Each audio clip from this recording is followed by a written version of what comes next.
The future is how. Have you asked yourself today, what's next for me? You're not alone. We've all felt that way at some point. My name is Frederik Pferdt, and for years I've helped the brightest minds at Google and Stanford and people around the world shape their futures. Now, I want to help you to do the same, because the future isn't just something that happens. It's something you can create, starting right now, from within. Instead of waiting to see what happens next, let's explore how you can make it happen. Each episode dives into one key area, like sleep, nutrition, relationships, creativity, storytelling, mindfulness, beauty, movement, or purpose, and brings you real stories and practical tools you can use to shape a better future for yourself. So, what's one step you can take today to create what's next? Let's dive in and explore how to build a better tomorrow, starting right now.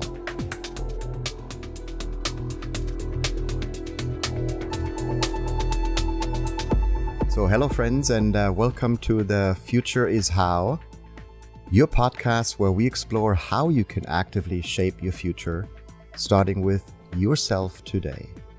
I'm Frederik Pferdt, and I'm delighted to have you join us on this journey toward a better tomorrow. Today, we're going to dive into something that everybody loves and has access to: beauty. We're going to explore the art of embracing beauty in our daily lives and how this awareness can transform not only our present, but also the future we create for ourselves and for others. Before we begin, I want to ask you, how do you envision your future when you start noticing the beauty that's already around you and within you? What does your better tomorrow look like when viewed through the lens of beauty? And this question is perfectly actually suited for our guest today. And I'm super thrilled to be joined by the #1 business romantic, Tim Leberecht, the founder of the House of Beautiful Business. And in the next 5 years, I guess, Tim will be revolutionizing how we perceive the intersection of business and beauty. He will be known as the thought leader for leading a global movement that transforms workplaces into spaces of meaningful connection, creativity, and profound human experiences. Tim, welcome to the show. So great to have you. Great to be here, Frederik. And yeah, very nice, by the way, how you pronounce my name in a proper German, Leberecht way. For those of you who are not familiar with German, the name actually is very Prussian, and it means to live right, do the right thing. So that's my moral imperative for my own life and my own future. So wonderful to see you again and be on the show.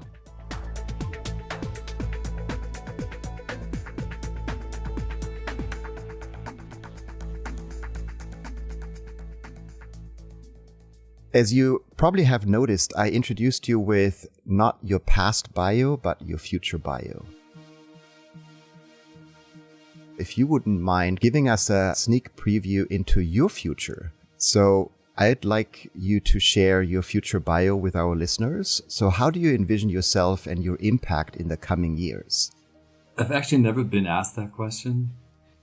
And I have to admit that I don't even think about it that much, or at least I don't visualize it. So it's a really good question. And just on the top of my head, because dualities are so important for me, so I always like to have two sides and two worlds and two practices. And that's also, when you mentioned the business romantic, kind of at the heart of what I was writing about with the book, right? Reconciling and marrying business and romance, or beauty and business, something that's on the surface seemingly irreconcilable. So in the spirit of that, I actually want to offer you two versions. The one future self is one that's more linear, which is also very desirable and maybe more achievable, but it's essentially just a continuation of some of the seeds that I put in place, some of the work that I've been doing ever since I published the book, The Business Romantic, in 2015, the launch of the House of Beautiful Business, which is this global community that I founded and spearhead, whose mission it is to make business more beautiful and bring the arts and the humanities and other long neglected disciplines to business. And this is a community that has grown now to a worldwide, movement is such a big word, but a worldwide, it's a global community of passionate change makers who want to reinvent business and do business differently. So one more linear continuation of the current version of what I'm doing is that, it's what you described, right? So it's a global movement. It will have more impact. We will do more. Maybe we do a festival that attracts, thousands or hundreds and thousands of people. Maybe beautiful business, this idea of doing a business more beautifully, is something that's really sunk into business mainstream and is no longer a provocative idea on the margins of business. And there are teachers who are deeply entrenched in this idea and are spreading the gospel. Yeah, that would be, I think that's very desirable, and in many ways that's sort of what I work towards. And I can see it, although I also know that it's going to take a lot of work, and it's still very much like an uphill battle to arrive there. But then I think the other future that really excites me is one that's completely different, or maybe somewhat different, and I also find that really desirable. And I think it's interesting to have two futures in your mind when you think about manifesting and projecting your own future. And the other one is really one where I'm more like a really just an artist without having the need to reconcile the art with business. So I'd love to have some sort of a Holian factory and be a filmmaker. Actually, I would love to make films, nothing but that, or write novels and make films and have the luxury of really just purely living my art. Ideally with a house by, the Aegean Sea, somewhere in Greece, Turkey, and just creating art and not having to worry about nurturing a community and running a business and having an impact, but really just creating art for the sake of art. So when I'm trying to, maybe there's also some middle ground between there, but I find it interesting that there's, when I think about my future, that there is an extension of what is today. There's a linear continuation to some degree, maybe a progressive continuation, but there's also always there's sort of the other life, which is a very romantic idea, right? And another life is always possible. There's another world, and there is a door to it. You just need to find the right key, and then it will unlock it. You can unlock it, and it will reveal itself to you. So I think those two versions I have in my mind when I think about my future. Wow, so powerful. Thanks for sharing. I really like that you're sharing not just one vision of your future self, right? But multiple visions, right? And I think that's truly incredible. And I think that's what we all can do better, probably, right? To really not just think about like what's the linear path forward, but what's also like maybe a passion that we have on the side that could turn into more, right? And because there's multiple futures, right, that are possible and desirable, as you said. And so I really like that you're not just sharing like your future bio as like, just an extension of what you're doing already, but there's multiple paths that you want to explore as well, right? As an artist, as a business leader, as a leader of a movement, there's multiple things that you aspire to do in the future. And so thanks for sharing that. I'm going to take that with me as an exercise as well to really map out like what are the different futures for myself that I want to explore and that I'm passionate about. So that's really an inspiring vision. Thanks, Tim.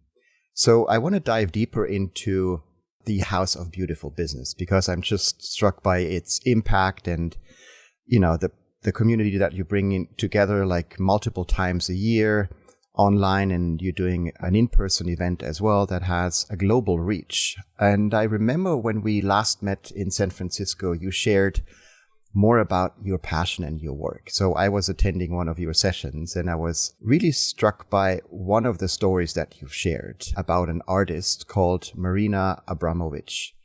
And she did an installation, I remember, back in New York a couple of years back. It was called The Artist is Present. And immediately after your session, I have to say, I tried this, what she've done, with a leadership group at one of the big firms that we both were attending the event from. And I tried it also at Burning Man, right? And what I've tried is really powerful because it's quite simple, but it's also very profound in a way. And so if listeners are not aware of Marina Abramovic and The Artist is Present, what she basically has done is she was sitting in a chair in a museum, and you could basically walk up to that stage, sit in an opposite chair, and literally like enjoy the presence of the artist by looking in her eyes, right? And that's what I've done then too, right? Just trying to help people to connect on a deeper level by just literally looking in their eyes for quite some time. And I've done that too. Like at Burning Man, I asked people to, join me for a shorter session around just looking in each other's eyes. I did it with friends and did it with other people too. So I want you to share a little bit more about why you were using that work from Marina, and you're actually facilitating that with leaders around the world. So tell us a little bit more. What's the power of this exercise and why it matters? I was stunned by this when I first saw it. There's a documentary film that you can watch. This was, I believe, in 2012, and she performed this performance, which it really is, at the Museum of Modern Art in New York City. And I believe she did it for, I think it was 500 hours or something nonstop with some bio breaks. And she sat across from, as you described it, from other people for 5 minutes or so, looking into their eyes. And without spoiling the plot, but there's also this really touching moment when her former lover and partner, Ulay, a German artist, surprises her. And they hadn't seen each other for years, and suddenly he sits in front of her, and they both look at each other with this greatest tenderness and then burst into tears, and it's a really beautiful moment. She also, Marina Abramovic, she, by the way, just did this performance in Glastonbury, which is this big open-air music festival in the UK, where she silenced the crowd, and I believe, if I'm not mistaken, it was about 100,000 people, with 7 minutes of silence devoted to the possibility of peace. And to silence an open-air rock festival and a crowd of 100,000 or more, I think it might have been even more people, it's just an incredible accomplishment, right? The authority to have to impose silence or to invite into silence such a large group, and what it does to people and how moving it is, I think is really incredible. So silence is so powerful because it creates this negative space, right? It sharpens your senses when you omit one sense, in this case, just speaking, right? And words and rhetoric. And what is so powerful about it is that you are really, in a very essential way, reminded of the other person's humanity. If you just look into their eyes, you see yourself, and there's a really profound connection. In fact, I just did it actually a couple of weeks ago at an event that we co-hosted in New York on the eve of UN High Level Week. And I'm always surprised what it does to people, even if it's just 5 minutes, 10 minutes. It's incredibly hard, by the way. It's very hard to even hold the gaze of somebody else looking at you, right? Because you can't hide, right? We very often hide behind words.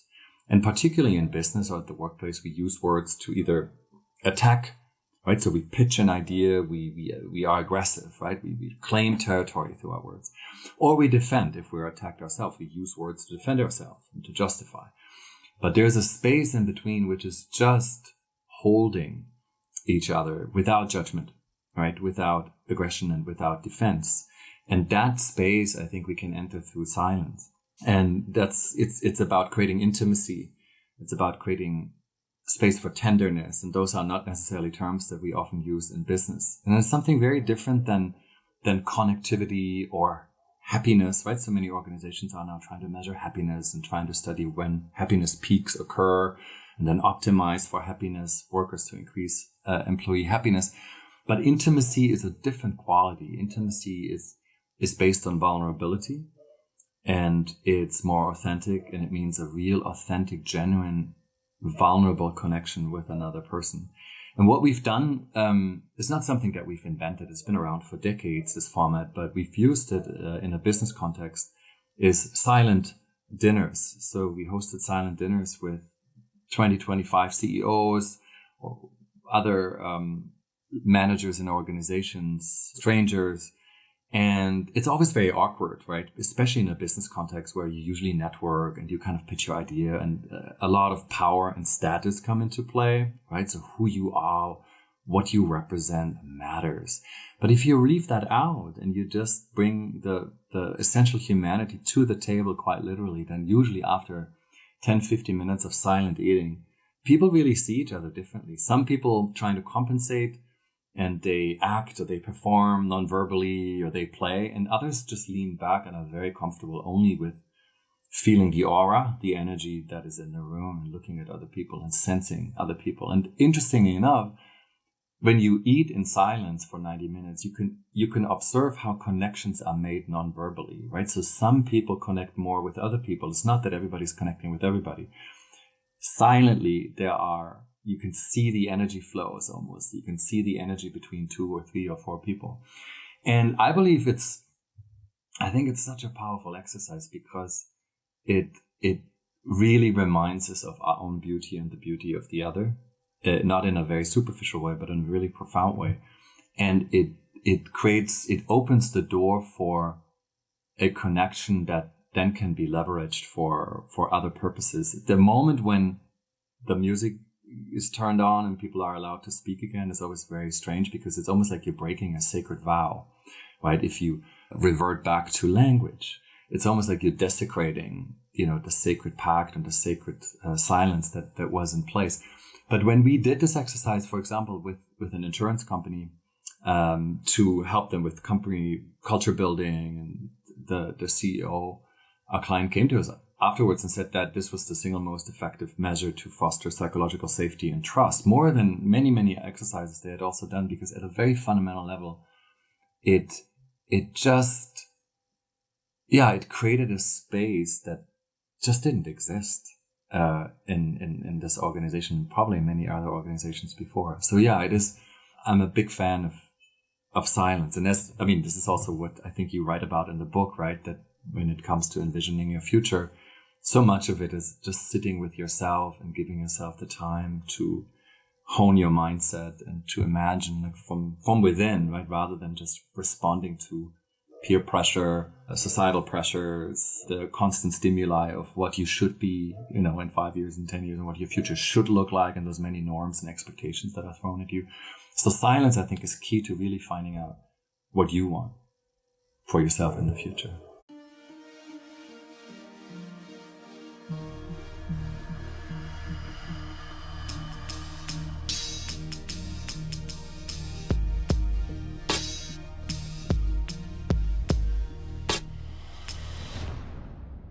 Wonderful. Thanks for taking us into those experiences that you facilitated.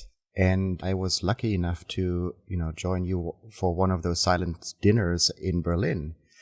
And what I've observed is that it's actually one of the most hardest things to do, right? Because you're mentioning 2 great points. First is you're trying to see the other person differently, right? By not interacting verbally, but by trying to really observe their behaviors, by, looking at them and so forth.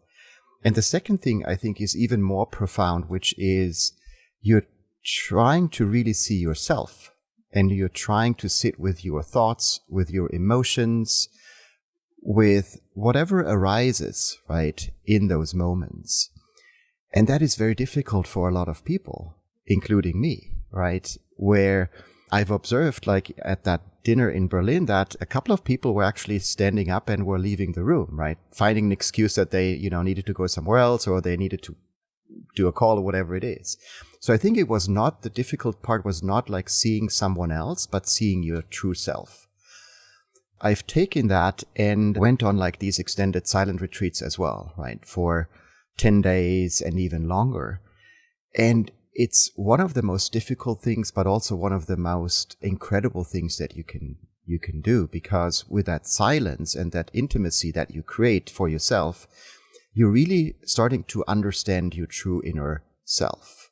And by doing that, I think you can also see beauty, right? You can see different things that you probably don't see when you're busy during your day, like in meetings and in interactions, in conversations, and in this loud environment that you're usually in, right?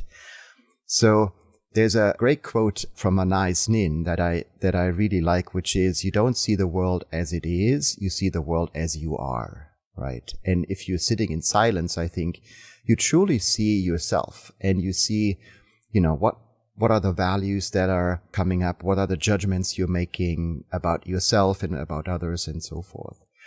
And there's another quote that I really like that relates to beauty, which is from Confucius, which is, I think, really profound, which says, everything has beauty, but not everyone sees it. And so I think this insightful quote really highlights the inherent subjectivity of beauty, right? It's something very subjective. Like, not everybody sees something as beautiful. So could you elaborate a little bit about how you're trying to create that beauty in business, how you create that beauty in that global movement, in the House of Beautiful Business, and so forth? So what's the power of beauty and living in those moments of awe? Yeah, awe is a key term, right? And as you know, Decker Keltner and others at UC Berkeley and others have done really amazing research now on the role of awe and how it motivates us and how it helps us transform and how it can actually be a very powerful force for social movements. Speaking of climate action, for example. And awe is related to beauty. I think both are transcendent qualities. So both awe and beauty, and maybe they overlap to some degree. I think it's very hard to define them like concisely, right? But both are essentially experiences of something that is greater than yourself, of a certain vastness. I don't mean necessarily in spatial terms, but of a greatness, right? That transcends your individual rational self. So I think moments of beauty, and I don't mean this in any sort of cosmetic way or superficial way, but moments of beauty when we feel like the world is beautiful, or something we encounter, or someone we encounter is beautiful, or a moment is beautiful.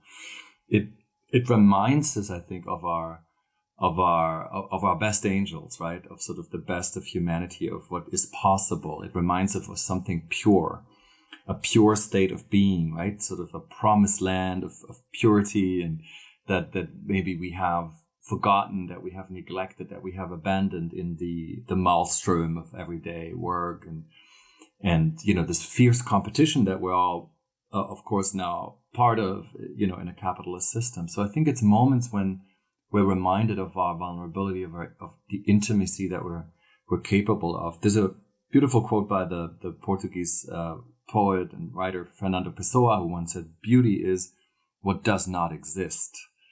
Right. And I like that. So it can't quite be fully defined. It can't be measured. It can't be optimized in a sense, but it's what you project into it. And that's why it's so highly subjective.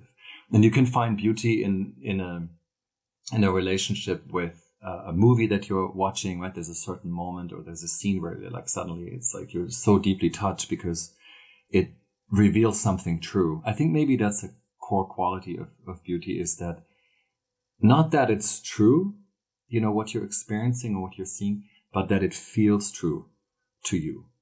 And I think when you ask people about moments in which they experience beauty, they will always say that something felt true to me. This can happen in a rave, in a nightclub in Berlin, in these moments of collective effervescence, right? Where we all seem to be synchronized, and we're part of something that is greater than ourselves. There's this crowd we can find beautiful. We can find beauty in entering, as I like to do, a football stadium, 2 hours before the game, and just being blown away every single time by the cathedral of play, right? That these stadiums represent. But it can also happen during a conversation over tea, in a unremarkable, nondescript cafe, where suddenly something is said or something happens, or there's a little detail that you become aware of that reminds you of something greater, right? And I think those are all moments of beauty. And I think there's also an element of harmony, right? It's moments at which we at least believe that the system around us and the world is in order. In other words, there's an attunement, there's an alignment of inner and outer self, inner and outer world. There's harmony between nature and us. There's harmony between other people and us. We see ourselves in the others see themselves in us. There's harmony between us and other creatures, animals, right? There's a sense of harmony that everything is in order. And I think those, I would say very subjectively, are experiences and moments of beauty. But I want to come back to silence and dwell on the role of intimacy. I think at the core of this, the more I've been working on this and thinking about beauty and business in particular, the more I've come to realize that intimacy is really key. So I think intimacy is almost like a prerequisite of beauty, right? And you can have an intimate relationship when you look at a painting in a museum, but it requires that you take the time to really look and really notice, and that you pay attention to things. And this is maybe another prerequisite of noticing beauty is, of course, the ability to pay attention. And this is, I was just talking to D. Graham Burnett, who was a speaker at our event in New York City. He founded the Strother School of Radical Attention. He's an attention researcher and activist, and his work is fascinating. And he's essentially staging experiences, artistic intervention that help us muster what he calls attentity, so the ability to pay attention. And talking to him, I really thought, yeah, at the heart of this so-called polycrisis, of this web of mutually compounding crisis, and at the heart of our disconnection and our division and our alienation, I think, from ourselves and others, and at the heart of maybe lacking beauty so often in our lives, is the lack of ability to pay attention, right? To really notice. We did an exercise, for example, in Tangier at our recent festival in Tangier, Morocco, where we did silent sea gazing. So we just, this is Gustave Flaubert's quote, who won the French novelist, who once said, everything is interesting if you only look at it long enough. And so we had people look at the sea for an hour and then talk about what they saw, right? And then connect to what they saw. So different than looking at each other, they looked at the sea. So it was an exercise in paying attention and in fostering attentity, to use D. Graham Burnett's term. And I think that's another, for me, another key to accessing beauty.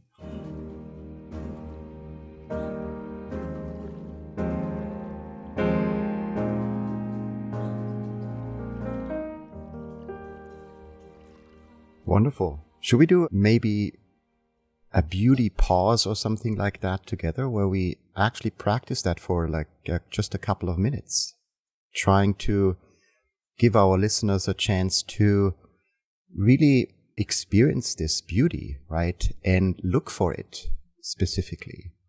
Would you be open for that? Sure. We'll just do a quick exercise. Wonderful. Next, let's take a moment to pause and reconnect. This is your mind state moment, a chance to reset and come back to yourself, wherever you are right now. These moments of presence are powerful. They remind us that the future starts from within, by shifting how we show up in this very moment. So, wherever you are, let's just begin. If you're driving in your car, if you're doing the laundry, if you're walking through a garden, if you're on an airplane, whatever it is.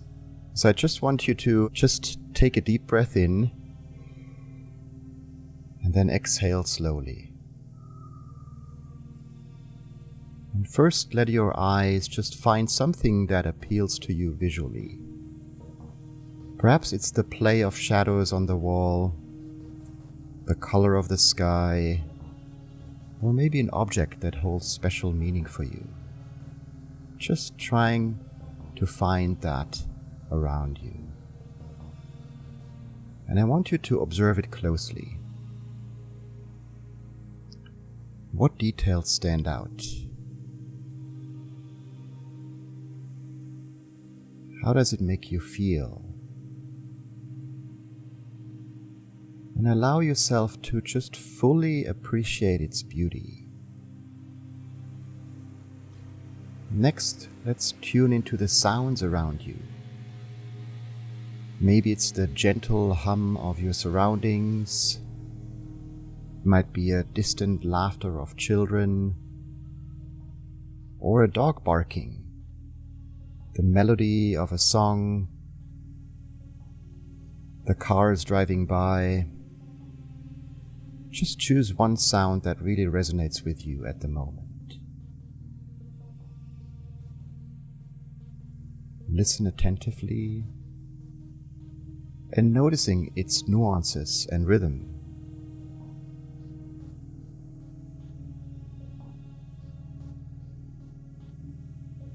Now bring your attention to your sense of touch.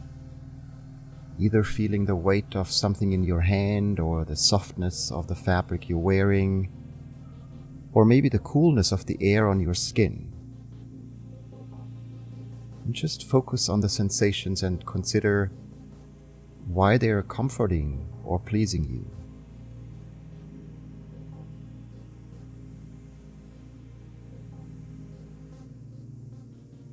Let's take another deep breath in and just exhale.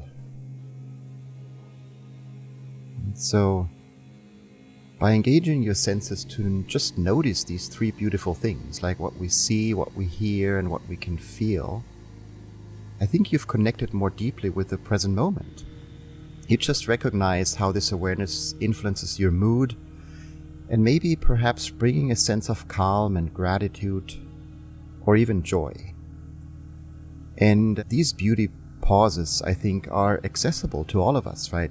Engaging our senses and just trying to give ourselves a couple of minutes to really see and hear and feel the beauty, or even taste the beauty that really leads to, I think, calmness and that gratitude and maybe a feel of joy for all of us.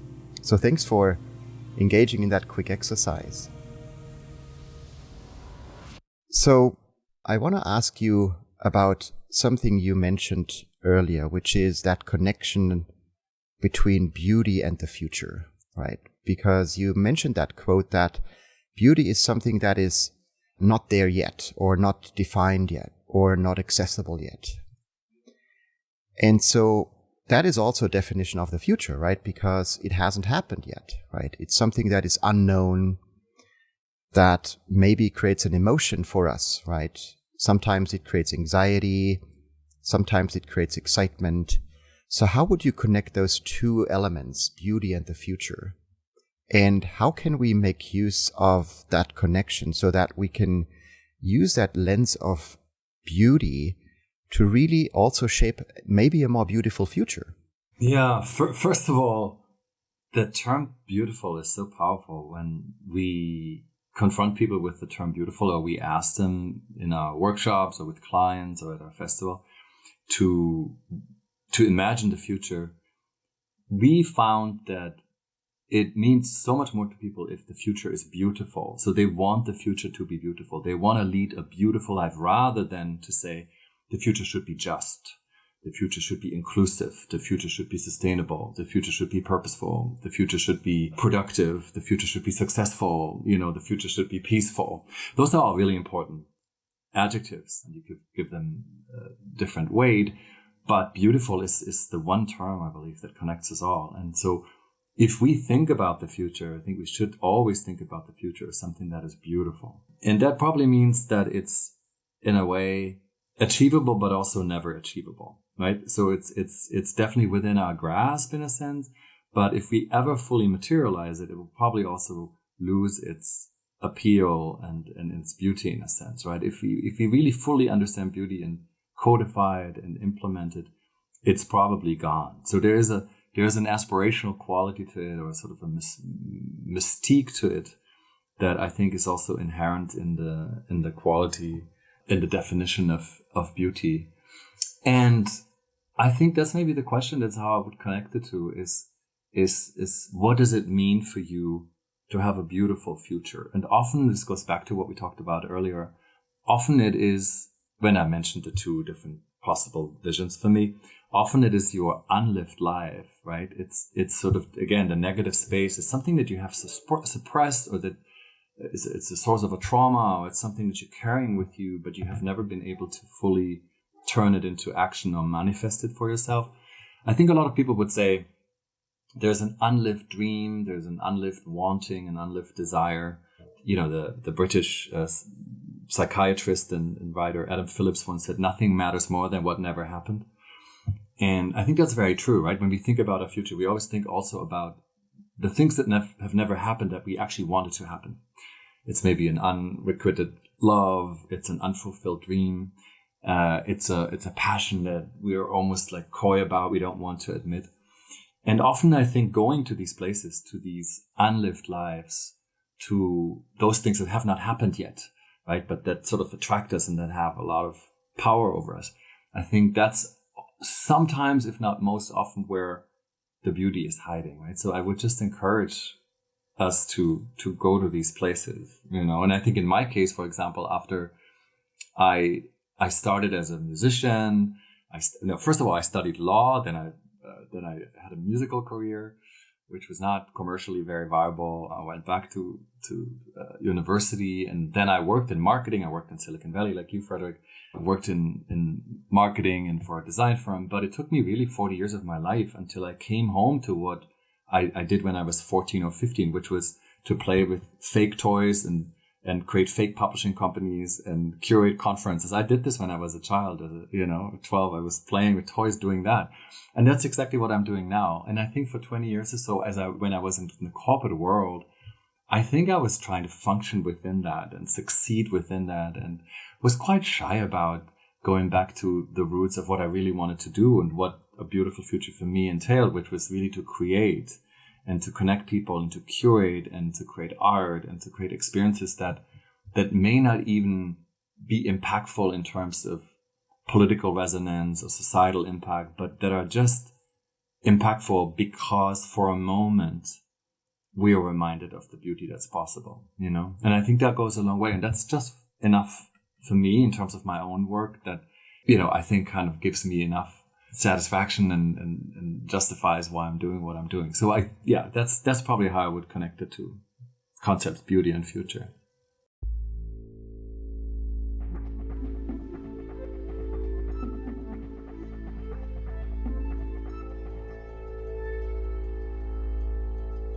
Most people look for these practices or small changes that they can try out in their lives to really start to shape that maybe more beautiful future for themselves, right? So what would be like the 2-3 things that you would suggest people can start doing now to move towards that beautiful future for themselves? Oh, there's so many things. I think it starts with self-awareness.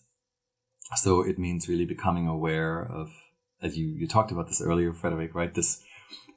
The impossibility really of being alone with ourselves, the famous experiment that showed that we rather receive mild electroshocks than being alone with our thoughts, right? So I think just being alone with ourselves, tuning in to our body, our mind. This can be a somatic body exercise, it can be meditation. I think that's always the starting point. It's to really listen inward and see ourselves truly. This could also happen in the form of a silent dinner or a silent retreat. And then I think the next step is to build muscle, or maybe to play a little bit and to manifest possible futures. And this can happen by role playing. You can act, you can fake it until you become it, to quote, what's her name? Amy Cudley, the famous TED speaker. I forgot her name. You can embody these various pursuits or possibilities for your future. So, and this can include that you do things that are quite uncomfortable with. So, if you're afraid of sharks everywhere, even in infinity pools like I am, then, swimming in the Aegean Sea, which I did this summer, it's like a foray into a different kind of self and future. It can be that you give a talk when you're quite uncomfortable with public speaking, and you speak your truth in front of an audience. Something also that I found quite helpful that I did before I wrote my first book is I convened an inner circle. This is an idea that Priya Parker, the author of The Art of Gathering, who worked with me at the time, suggested. And so I summoned, I believe it was 10 or 12 people to Munich, and we sat together for a day, and I essentially told them about what I wanted in my future, which was the argument of my book, The Business Romantic, and how I would use it in the next few years and how I would live it. kind of putting myself out there and saying, you are the witnesses. This is very raw still. Will you be part of this journey? Do you have any feedback from me and encouragement? And by making this future self quasi-public, at least to a group of 12 people or so, I became accountable, right? It became real. It became concrete rather than just being in my mind. And suddenly it was there. So I felt this need and the obligation to act on it. So I think this is also another really interesting tool, that once you've listened inward and you imagine the future, is then to articulate it in front of others, right? And this can be a dinner conversation. It can be a talk that you give at a conference, if that's at your disposal, or it's something you write. It's a blog post. It's a book, no matter how big, no matter how small, but articulating it, verbalizing it, I think really helps. And then I think it's also being very open to other ideas, in terms of like your imagination. There's this beautiful book that my friend and colleague Martin Reeves, who is the chairman of the BCG Henderson Institute, wrote, The Imagination Machine, looking at the role of imagination in innovation and in business overall, because imagination is still a bit like belittled as like, it's kind of a fantasy term. It's the realm of writers, but it's not business. In business, it's innovation. It's creativity is the term that we're more comfortable with. But imagination is actually a much broader, much more powerful and deeper capacity, right? Is to really imagine something that does not exist at all, right? It's like what science fiction writers do. Moral imagination comes into play. There's an empathy component to it as well. So I think mastering your imagination is really key. And you can do that by being an active Imagineer, if you will, but it's also about constantly exposing yourself to the imaginations of others. So I remember what our founder, Hartmut Esslinger, the founder of Frog Design, the company that I worked at for several years in the Bay Area, always told me, he said, well, if you're interested in your next business idea, go to the ballet, read Dostoevsky, read poetry, right? So, and if that's something you do every day, then maybe do the exact opposite, right? And go to a neuroscience seminar. But I think it's all about, widening your brain, right? And really connecting with things that are a little bit outside of your usual operational routine. I think all of that can instigate imagination. Yeah, and I think these are just some of the practices I would recommend, from the very basic to the more advanced activities.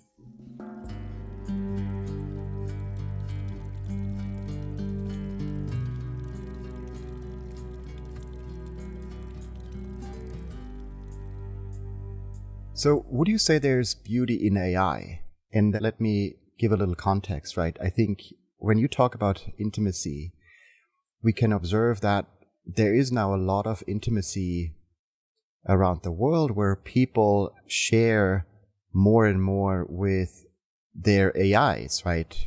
A tool you're using or a technology or an app, whatever it is, right? You're going sometimes very deep, sharing your dreams, maybe the questions you have, for sure, things that you're unsure about, and so forth. So I think there's an intimacy that is created between humans and AI at the moment.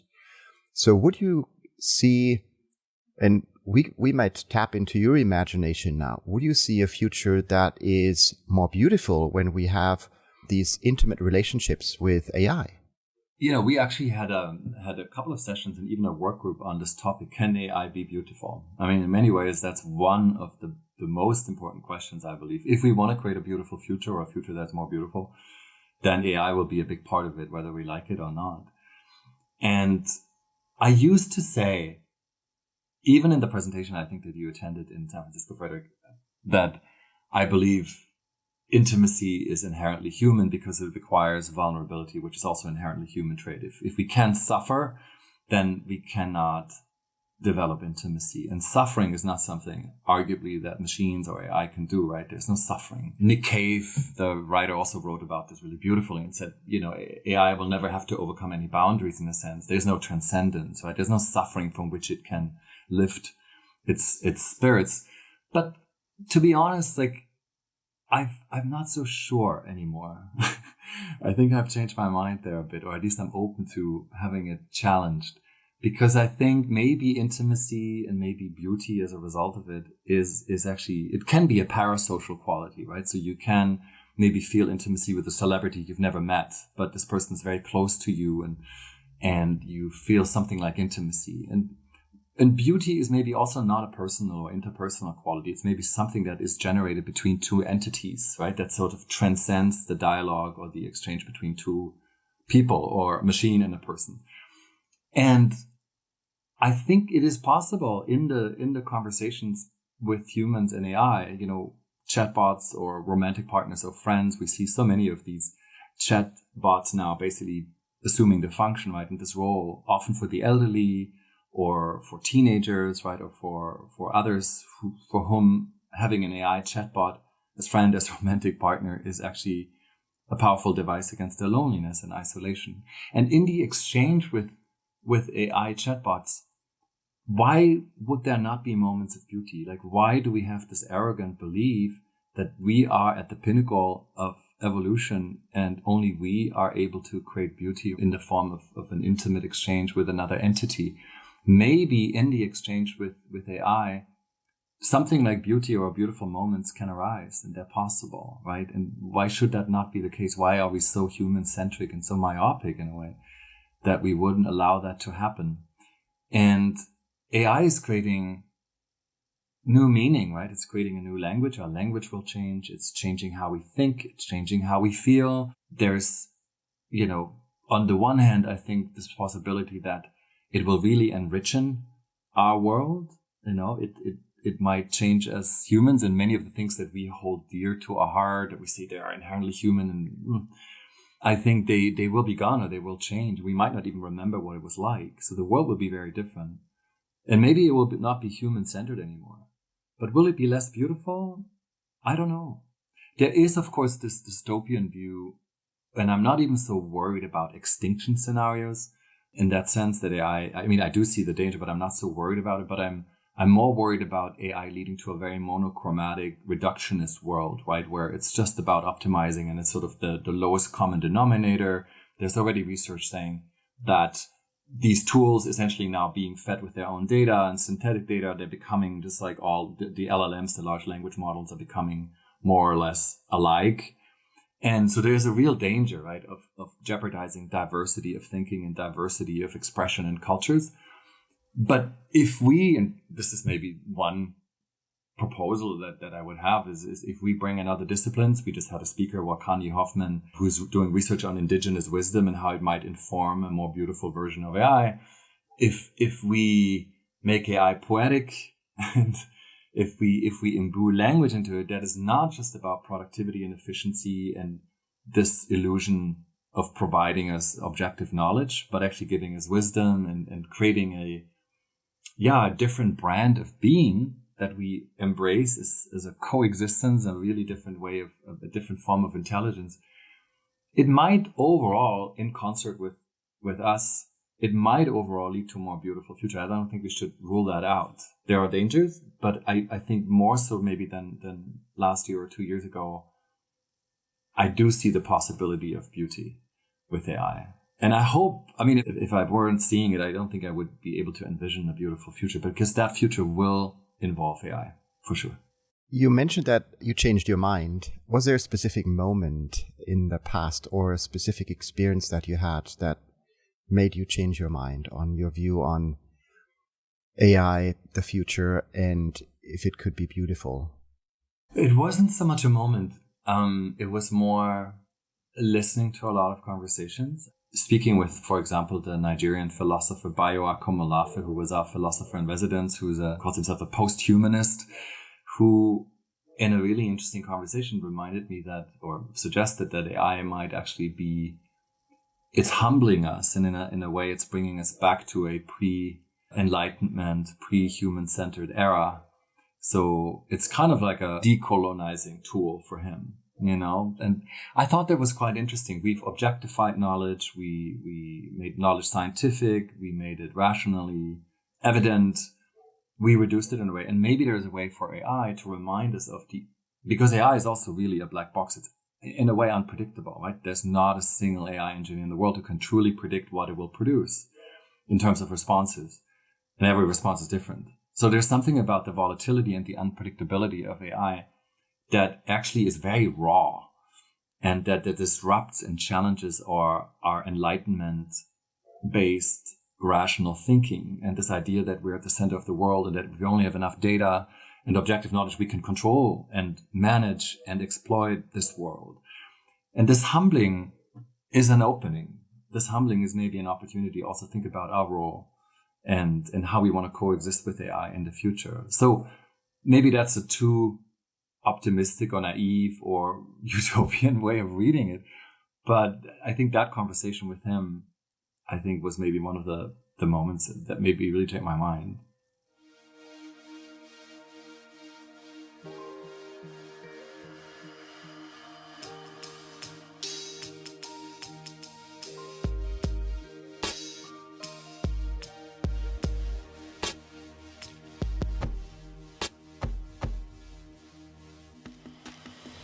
You highlighted human-centeredness 4 times in the last 5 minutes. So it seems to be a very important concept for you, right? Basing our designs and ideas on human needs. But you also promote something that might be an evolution of human-centeredness, which is life-centeredness, right? Can you talk a little bit about that evolution? And is there something beyond life-centeredness? Yeah, so human-centered, I used it also because really as a foe now almost. And when we started the House of Beautiful Business in 2017, human-centered was what we really tried to promote, right? Human-centered was not necessarily taken for granted in business, which was at the time very tech-driven and cold and technocratic and data-obsessed. That conversation changed. We had all the conversations about purpose and sustainability and ESG, and also I think emotional intelligence and of course inclusivity, DEI. So there's a very different understanding now, I think, of business and the workplace, and it became, for what it's worth, I think it became more human-centered. And I think most organizations, most CEOs right now would agree that they want a human-centered organization. They want human-centered products. They want human-centered business models. I think the caveat there is that, of course, by making everything human-centered, so catering to our needs for convenience and comfort and winning and knowing and controlling and managing, we produce all these externalities that are now coming to haunt us, right? That are very much the crux of the polar crisis. Whether that's nature or it's mental health, it's basically exploiting our own inner resources. So we're paying a high price for having moved the human to the center at the expense of nature and the environment and other life on Earth. And maybe even, this is also an interesting, of course, emerging field, interplanetary life, right? And interplanetary being. And I think we're in this moment of great humbling, and COVID certainly also fueled that. I think it was also a moment of like, oh my God, we're quite brittle. We're quite fickle as a species. We're not as strong as we thought we might be. Nature is stronger than us. And restoring this connection to nature and to life itself is, I think, really, pun intended, vital for creating a more beautiful future. And it means also that we're honoring the life around us, so animals, nature, interplanetary, but also maybe the mystic spheres that we can't quite even name that surround us, the energy, the aura that I mentioned earlier. You might call that spiritual or not. And your own inner life, right? That we so often suppress, especially at work, where all of the life that is inside us, all of the uncomfortable emotions, also negative emotions, even though they might not be negative, but they're often called negative: sorrow, melancholy, rage, anger. We don't really want to bring them to work, right? We bring in the happy, shiny, consistent self. So also allowing life to be much richer inside us and expressing it, I believe is really a vital ingredient of a more beautiful future, right? I think we'll be much more in harmony with ourselves if we allow that, and we will be much more in harmony with everything that surrounds us if we do that. And vitality or vibrancy and feeling alive is also a key component of beauty, or of this idea of leading a beautiful life, right? So this is also based on many conversations that we had with people at work or other people, that they're saying, what I want is I want to feel alive, right? And they're seeking experiences, whether that is Burning Man, or it's football, or it's a concert, or it's extreme sports, or it's travel, or it's a new encounter, or a new romance. All of that, I think, have in common that it makes you feel alive, right? And so I think that's what we mean with the life-centered economy, which is now at the really at the heart of our mission. We want to create a life-centered economy. And that, by the way, is also an economy where we consider AI also as a form of life, right? It doesn't matter how it was generated. It doesn't matter that it's not biological, organic life. Who are we to determine what life is, right? It is a part of our reality now, and it is evolving, and it is an organism of sorts. So I think if you apply those definitions of life, I think it also is a form of life. So it's the idea of a much broader, more holistic economy, household, that I believe is really is increasingly replacing this now a bit quaint concept of the human-centered economy. I love how you describe that evolution, right? From focusing on our human needs to focusing on life needs and what life is all about, right? And you describe that beautifully. So I feel like this is what everybody should probably take away, right? Where the focus should be like really on that notion, what makes me alive and what makes me feel alive, right?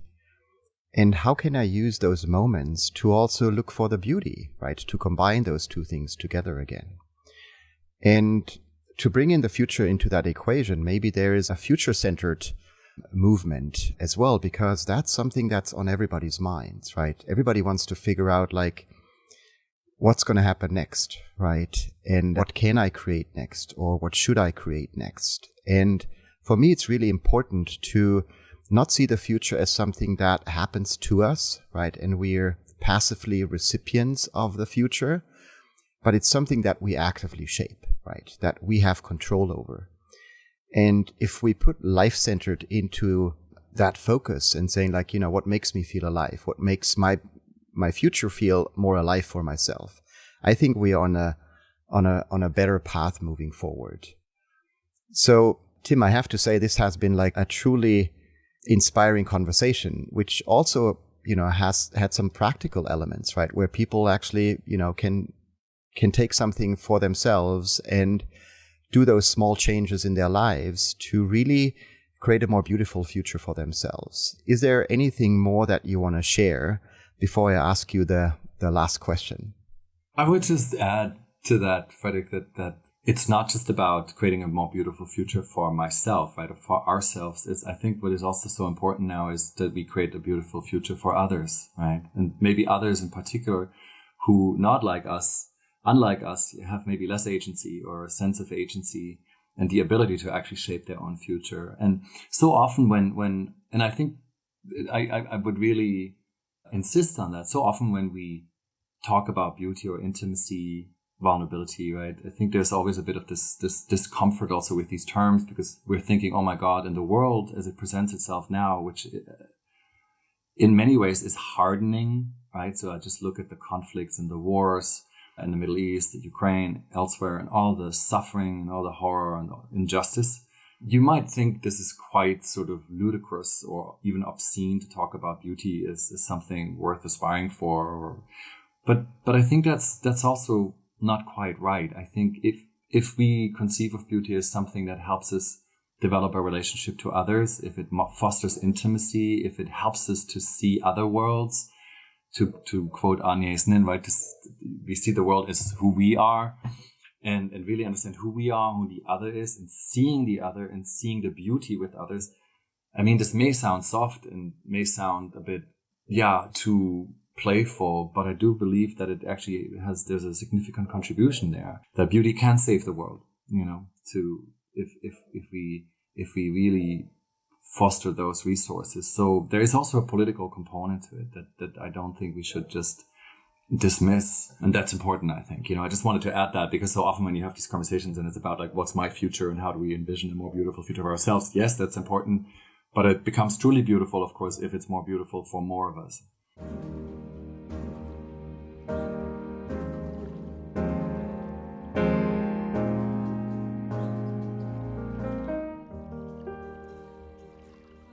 So what's next for Tim? And I want to focus that question a little bit, right? I like to ask people around how do you want to be in the future, right? Because I think that's, for me, a very important question. I mostly hear people talking about like what they want to have in the future, right? Or what position or careers they want to pursue in the future, or even like materialistic things, like what they want to, get in the future, right? I rather focus the conversation of how do you want to be in the future, because I feel like that's fully in our control, right? We have control over how do we show up tomorrow, right? How do we show up for ourselves? How do we show up for others? And so I just want to ask you that question, like, how do you want to be in the future? Like, are there any things that, you want to exercise in terms of like human values? Like, I think we all want to be more kind, hopefully in the future. We want to be more loving. We want to be more empathetic. So yeah, I just want to leave that question with you.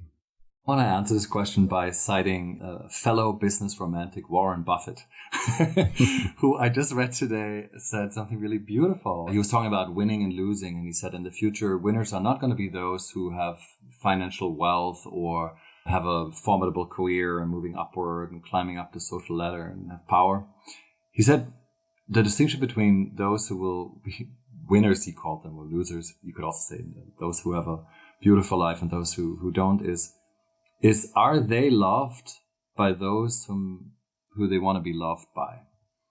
So the question is really, who do you want to love you, and are you loved by those?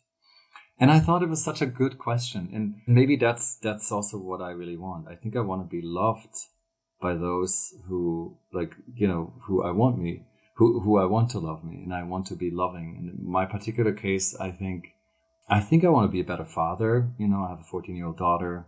And yeah, just be in the next 10, 20, I look forward to how that relationship might evolve. And I just want to be more present and hope that some of the beauty that we talked about today, that's accessible for her and her faculties, and that I help her do so. And yeah, and I think, I don't know about you, but with age, I'm 52, I'm trying to be more wise and less enraged, maybe less judgmental, I also tend to be quite judgmental. Maybe that's something that's our German upbringing, conditions us to be in a way. I try to be less judgmental, be more embracing of many forms of life and what people want to do with them. So yeah, if I accomplish just one of those I just mentioned, then I look forward to the future. And that brings us back to something that you've shared in the beginning, which is, being vulnerable with each other, right? And I think as soon as you share that you want to be more loved and you want to love more, right? And your daughter is going to listen to that. I think there's going to be a great path forward, right? Because now we've shared it, we put it out into the world. We are now vulnerable in a way, but also we have that contract with each other around being more loved and loving more. And so that was a wonderful first step, Tim. And I think all of our listeners can hopefully follow, right? Where just ask yourself that question, how do you want to be in the future? And then maybe share that with someone else that you're close with or that you haven't spoken to even for a while. And I think that moves you towards a better future for yourself and hopefully for others too. So today I'm just very honored to have you on this podcast with us. The Future is How.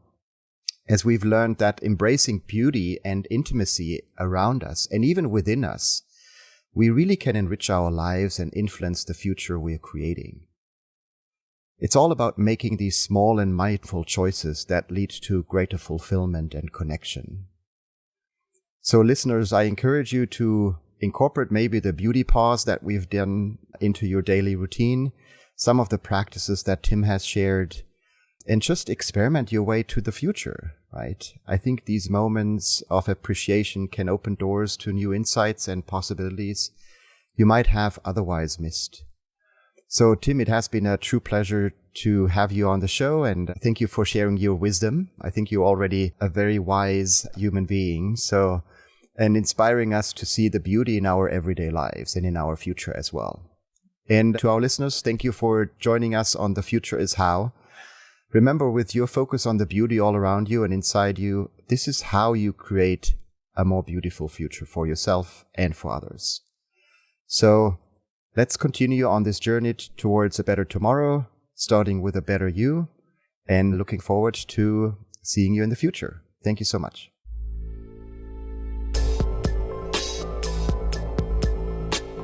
That's a wrap for today's episode of The Future is How. Remember, the future isn't something we wait for. It's something we create with every choice, every breath, and every step we take.